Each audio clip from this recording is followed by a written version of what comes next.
ভাই তার বোনকে জাকাত দিতে পারবে কিনা, বোন তার ভাইকে জাকাত দিতে পারবে কিনা, ফুফুকে জাকাত দেওয়া যাবে কিনা, খালাকে জাকাত দেওয়া যাবে কিনা, স্বামীকে জাকাত দেওয়া যাবে কিনা, মামিকে জাকাত দেওয়া যাবে কিনা, মামাকে জাকাত দেওয়া যাবে কিনা, অত্যন্ত গুরুত্বপূর্ণ প্রশ্ন। আমরা সমাজের ভিতরে মনে করি যে আপন আত্মীয় বলতে, আপন আত্মীয় তো আমার মা বাবার পরই, আমার ফুফু আমার আপন আত্মীয়, ভাই বোন আমার আপন আত্মীয়, এদেরকে জাকাত দেওয়া যাবে না।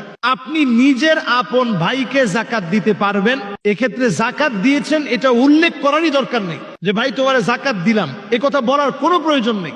জাকাত এটা বলে দিতে হয় না। আপনি আপনার ভাইকে, ছোট ভাই আসছে, নাও তোমার কেনাকাটার জন্য 20,000 টাকা নিয়ে যাও, আপনি কেনাকাটার জন্য বললেন, জাকাত আদায় হয়ে যাবে।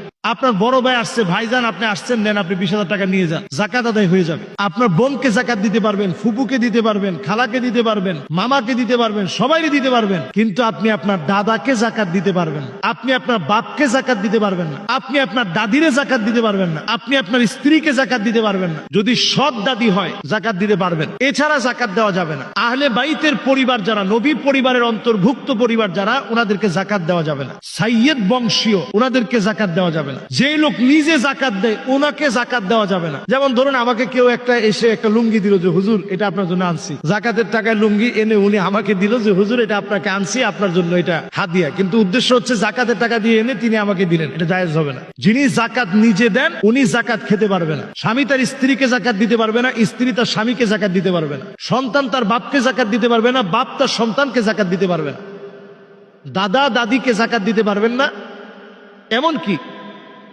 নানা নানিকে জাকাত দেওয়া যাবে না।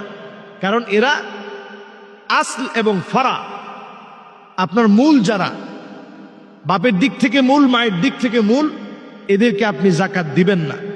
অন্য সবাইকে আপনি জাকাতের টাকা দিতে পারবেন। জাকাতের ক্ষেত্রে আমরা নিকটতম যারা আছে, আমাদের আত্মীয় স্বজন, পাড়া প্রতিবেশী, এদেরকে আগে আমরা প্রায়োরিটি দিব। আল আকরাব ফাল আকরাব, নিকটতম আত্মীয় স্বজনদেরকে দেওয়ার পরও আপনার টাকা আছে, তখন আপনি এতিমদেরকে দিবেন, অভাবীদেরকে দিবেন।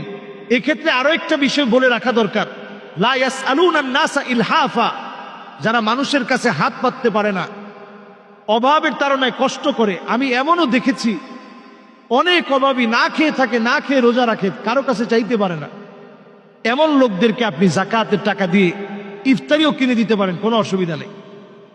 জাকাতের টাকা তাদেরকে আপনি দেন যারা চাইতে পারে না। এমন অনেক আলেম আছে, বেতন একেবারেই নিতান্ত কম, চলতে অনেক কষ্ট হয়, ব্যক্তিত্বের কারণে কারো কাছে বলতে পারে না, তাদের হাতে আপনি জাকাতের টাকাটা না বলে হাদিয়া বলে আপনি দেন, যেটা আপনাকে দিলাম। এইভাবে করে সমাজের বঞ্চিত অনেক মানুষ, অন্তত জাকাত দিয়ে আপনি তাদের পাশে দাঁড়ান। আল্লাহ তাআলা আমাদেরকে বোঝার তৌফিক দান করুক।